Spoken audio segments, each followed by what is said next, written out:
오늘 되게 재밌는 분을 모시려고 하는데요. 그 전에 제가 이 책에 대해서 좀 설명을 드리고 싶어요. 창문 너머 도망친 100세 노인이라는 책 기억나세요? 이게 언제냐면요.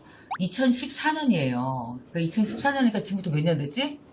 6년, 그죠? 6년 전에 정말 이 책이 교보문고에서도 1등, 예스에서도 1등, 하여간 우리나라 전체 그 도서시장 내에서 1등을 다 휩쓸었던 책이에요. 저도 그때 이 책을 읽었었는데 완전 너무 재밌어. 어떤 생각했냐면 도대체 이 남자 누구야? 갖고 봤더니 되게 잘생긴 거예요. 여기 사진이 100세나 된 노인이 뭐 이렇게 휘죽휘죽 별거 아닌 것처럼 트렁크 끌고 다니면서 온 사고를 막 다치고, 이 소설 너무너무 재밌게 읽었었는데 드디어 한국에 이분이 오셨습니다. 창문 너머 도망쳤던 100세 노인이 돌아왔습니다.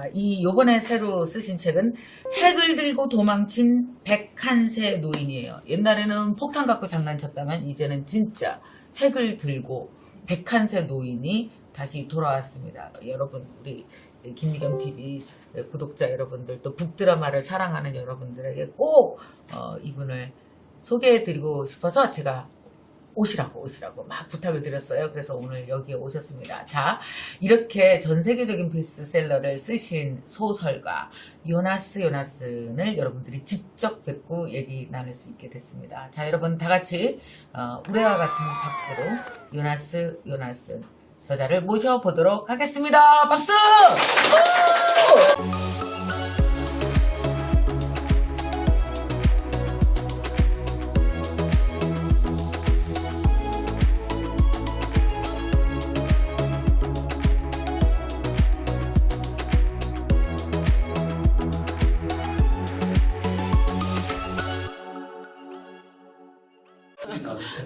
I love everything about Korea. Is it your first visit Korea, yeah?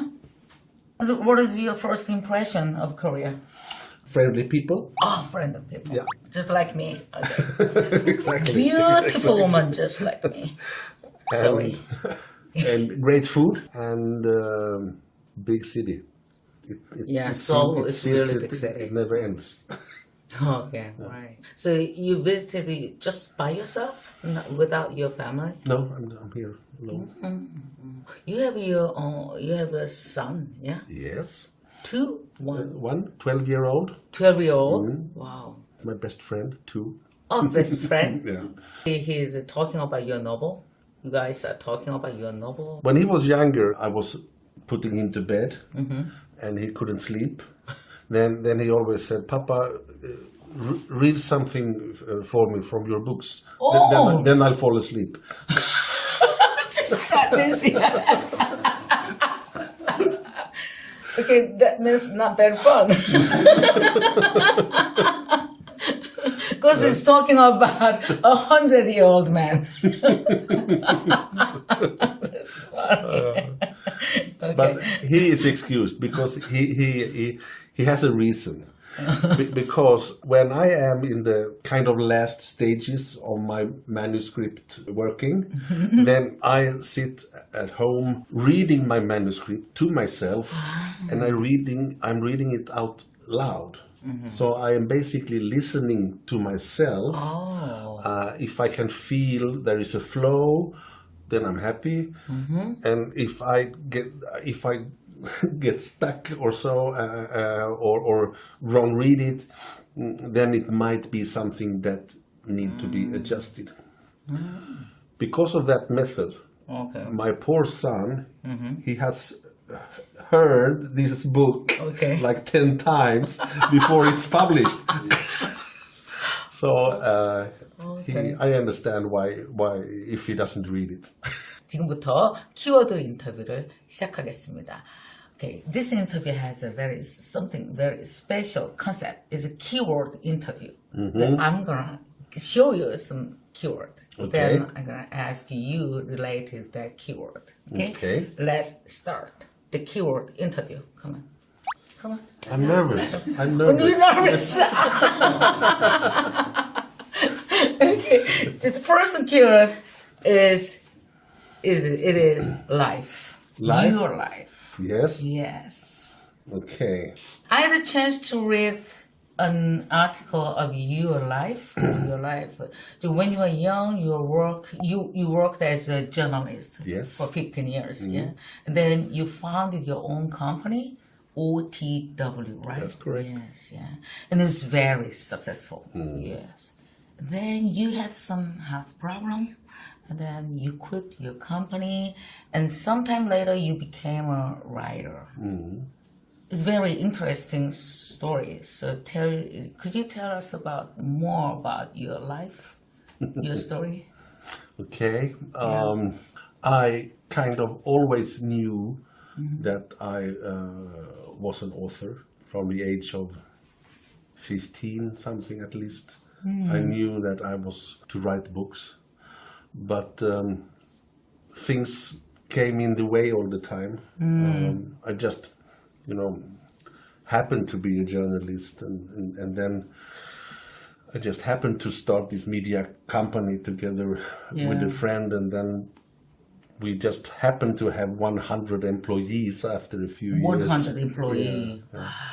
And time ran. Okay. So I'm kind of happy that I finally, my body said, no, you have been working too much for too many years. So I kind of... It's kind of a burnout? Yeah. Yeah. Absolutely. Heavy one. Okay. Totally understand that what happened. Because of that, I had to climb out my own window and disappear from that life and do a restart. So without the burnout, I wouldn't have been sitting here with you now. So that was a right man, a 100-year-old man who climbed out the window and disappeared. That was you. Yeah. Partly. Not 100-year-old man, but yeah. I'm getting closer. Yeah, you're getting close. Yeah. Yeah.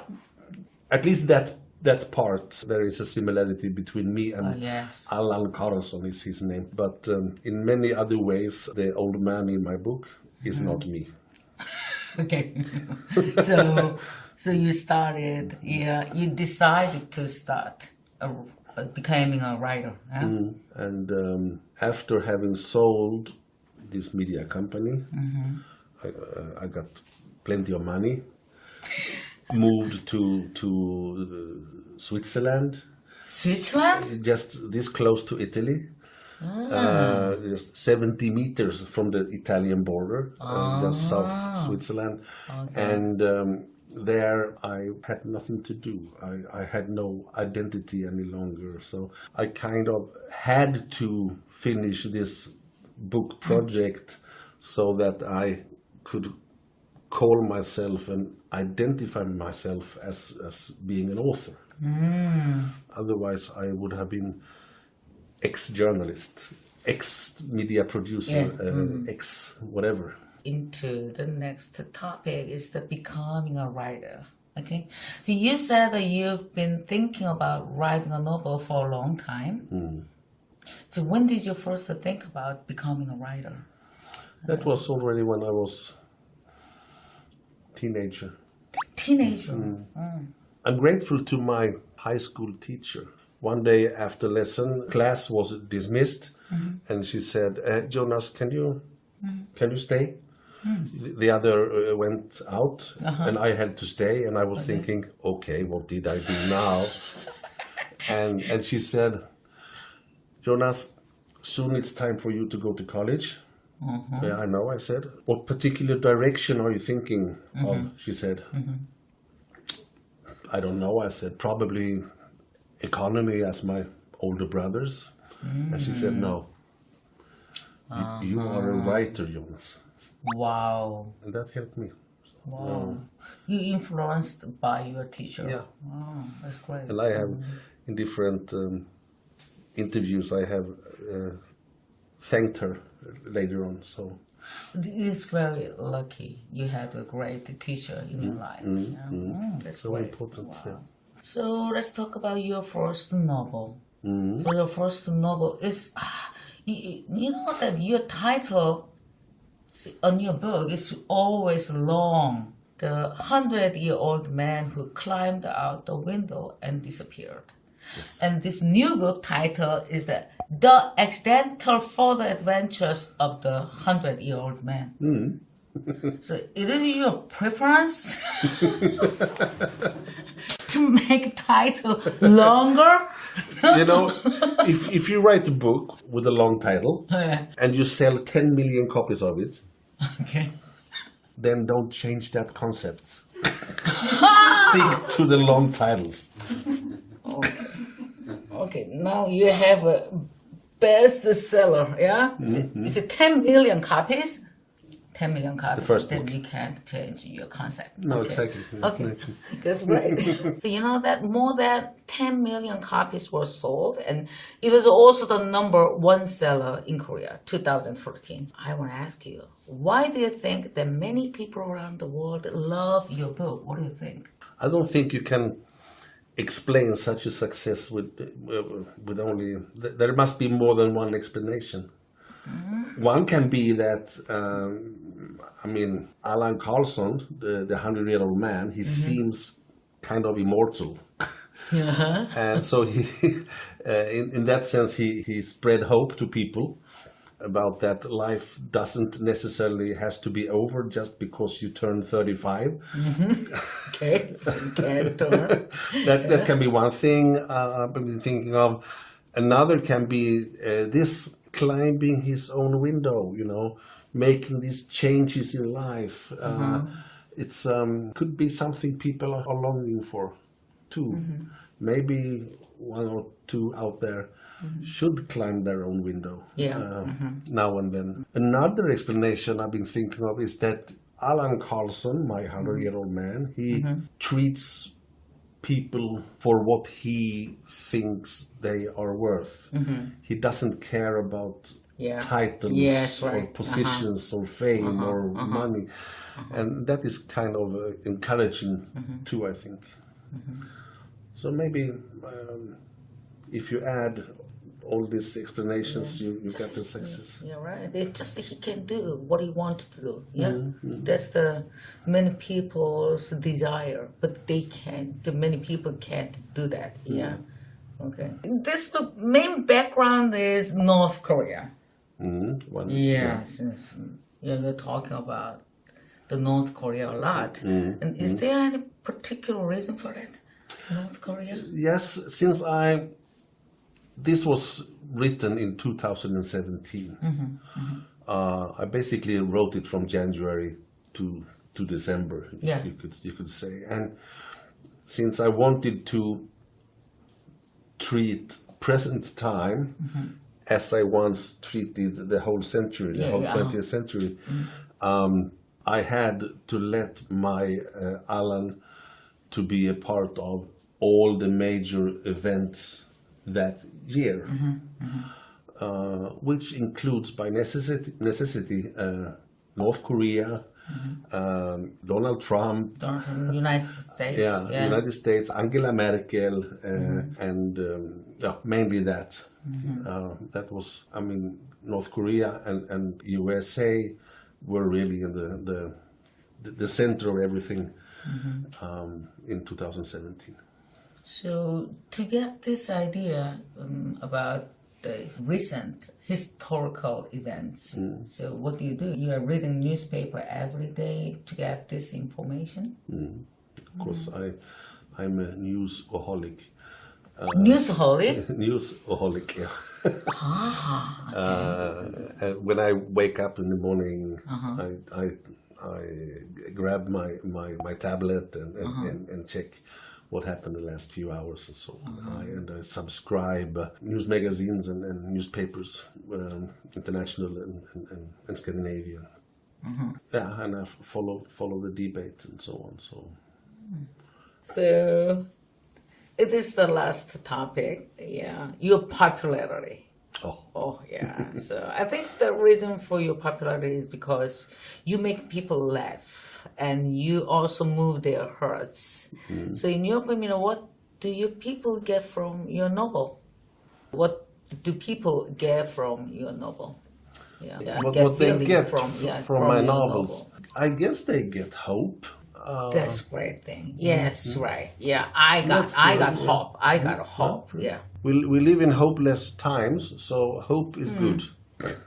Yes. And yeah, if you ask me to answer in one word, I would say hope. Hope. And then, of course, I make people think. I hope. And What about freedom? Freedom. Freedom? Yeah. Okay, that's interesting. Hope and freedom. And a laughter. Mm. My father, when I was a child, he turned off the television after the evening news, and he said, it's shit with everything. It's like you want to cry, he said. And I was thinking, crying doesn't help. Yeah. And if you translate it to me and my books, laughing doesn't help either, but it's more fun. It's more fun to laugh than to cry. So you have your children, you have your kids, 12 years old. If you give some advice in life to your children, to your son, then what did you say? Follow your heart. Don't get stuck in life. Always keep on. And if you're not happy, do something about it. Not being happy is not, we shouldn't just accept that. Okay. Imagine if you live in a big, fancy castle, Okay. huge, and you are rich, and then, but you're not happy. So you climb out the window of the castle, Okay. and then you change your life, but it turns out that you end up living in a small, shitty cottage in the forest instead. Okay. You went from this castle to this cottage. Okay. So you could say that that wasn't a good trade, but next to that cottage lives another person. Okay. And the two of you, I don't know, but exciting things, you're alive again, and that is my point, that you go from a castle to a cottage and you are still a winner. That is the winner for your life. Yes. That's great. 와우. 아들에게 정말 뭔가 한마디 해달라고 했더니 이렇게 감동스러운, 근데 이 소설을 쓰실 수밖에 없는 이유가 확실히 있었던 거네요. 그러니까 인생이 늘 창문을 넘는군요. 그러니까 우리 모두 다 얼마나 살다 보면은 창문을 넘고 싶은 순간들이 많습니까? 그때마다 여러분 혹시 만약에 요즘에 되게 너무 답답해 죽을 것 같아 여기 갇혀서는 이렇게 생각이 든다면은 창문을 넘고 싶은 순간이라면 지금 현재 여기 나와 있는 이 100세 노인과 함께 일주일 정도 시간을 잡고 함께 이렇게 창문을 넘는다면 여러분 인생의 희망과 여러분 인생의 또 뭐 자유와 막 이런 걸 만끽할 수 있을 것 같아요. Last word to give a Korean reader. That camera for you. Okay. Yeah, okay. Dear Korean reader, thank you so much for reading and loving my books. You make me happy and proud, and I have had a great time here in South Korea, and I will for sure be back. Love you all. Okay. Yeah. Thank you. Thank you very much. Yeah. Thank you. Thank you so much. Thanks so much. We're gonna have a quiz for our readers to give some this book. Okay? 자, 지금부터 우리 요나슨 작가님이 여러분에게 이 책을 선물로 드릴 겁니다. It's present for the readers. Two books. 와우. 그래서 지금부터 퀴즈를 낼 텐데요. 어떤 퀴즈를 낼 거냐 하면은요. 첫 번째 책 제목은 창문 너머 도망친 100세 노인이었었어요. 창문 너머 도망친 백세 노인. 이 책도 드릴 거고 또 요 책도 드릴 건데요. 자, 요번에 낸 두 번째 책입니다. 두 번째 책의 제목은 무엇일까요? 좀 깁니다. 핵도 들어가고요. 그 다음에 도망친 건 똑같은데 들고 뛴 게 달라요. 그리고 두 번째는 뭐냐면 나이도 한 살 더 먹었습니다. 자, 요번에 낸 두 번째 책 제목을 적어주시는 분께는 요번에 우리 요나스 선생님이 통이 크세요. 두 권 다 준대요. 한 건 아니고. 그래서 이 두 권 세트로 10분께 직접 또 여러분 보시겠지만 이 안에 막 사인도 하셨습니다. 사인한 책을 여러분에게 보내드리도록 하겠습니다. 자, 댓글로 여러분 이 두 번째 책 제목, 첫 번째 책 아니고요. 두 번째 이 빨간색 책 제목을 적어주시기 바랍니다. 자, 고맙습니다. 감사합니다.